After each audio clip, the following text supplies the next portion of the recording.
les heures les plus sombres du Puy du Fou touchent à leur fin. Durant les précédentes semaines, les joueurs ont dû naviguer entre les clones et découvrir de nouvelles dimensions afin d'atteindre le plus profond du puits. Encore une fois, aucun joueur n'est parvenu jusqu'au 103. Au total, 17 joueurs ont fait face aux ténèbres. Voici le résultat. Le Capi, mort au niveau 8 en effectuant 8 pauses, 0 points. Epic 10, mort au niveau 2, 2 points. Arounet, mort au niveau 19, 19 points. Crapaud 21, mort au niveau 25, 25 points.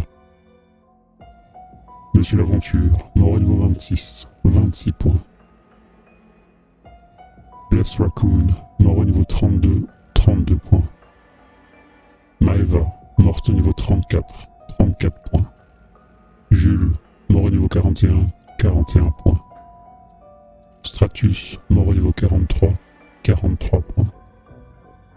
OLM, mort au niveau 51, 51 points. Gigi, mort au niveau 60, 60 points. Et la GA, mort au niveau 81, 81 points. Nous arrivons à présent au top 5 des joueurs étant descendus au plus profond du puits.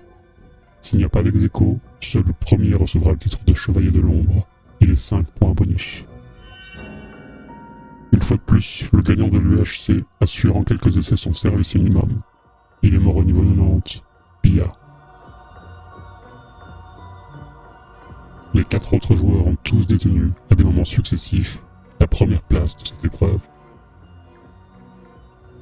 Il s'est fait maître de la 51, une dimension initialement vue comme impossible et prise par aucun autre joueur. Il est mort au niveau 92, Tracto. Entre deux exploits sur son terrain de prédilection, Eternal Fest, il assure pour la 3e fois un top 3. Il est mort également au niveau 92, Assiette.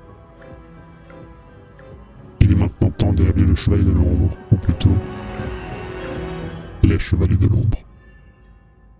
Le dernier jour de l'épreuve, il a activé son God Mode, atteignant 2 fois le 96.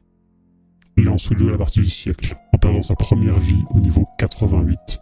Un exploit sans commune mesure dans ce Puy du Fou. Il est finalement mort au 99, Max de Folch.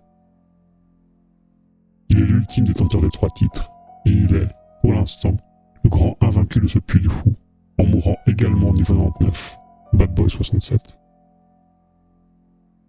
Les épreuves régulières de ce Puy du Fou sont terminées.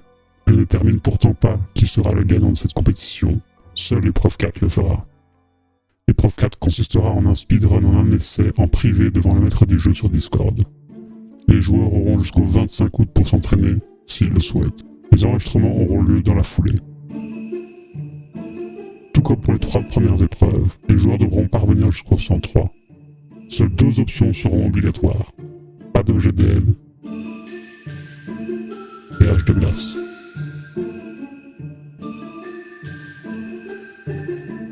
Toutes les autres options sont facultatives, à l'exception de Random Fest et Dammer Fest 2 qui ne sont pas autorisées. Le classement final du Puy du Fou sera déterminé selon le niveau atteint. Le 103 est validé une fois qu'Igor rentre dans l'ascenseur. Si plusieurs joueurs arrivent au même niveau, ils seront classés en fonction de leur rapidité à avoir atteint ce niveau. Bad Boy, premier à l'issue des 3 premières épreuves, partira en premier. Les autres joueurs suivront selon leur retard de points face à Bad Boy, converti en seconde. Le saut ne peut pas être cassé, et le saut de la dimension 6 n'est pas autorisé. Cependant, et afin de célébrer le thème de cette épreuve, les joueurs pourront prendre 3 dimensions, la dimension 55, 64 et 92. Si, et seulement si, un joueur attrape la clé de Rigor Dangerous, il sera immédiatement téléporté au niveau 60. Si, et seulement si, un joueur attrape le Path Fusion Entertainment System, il sera immédiatement téléporté au niveau 70.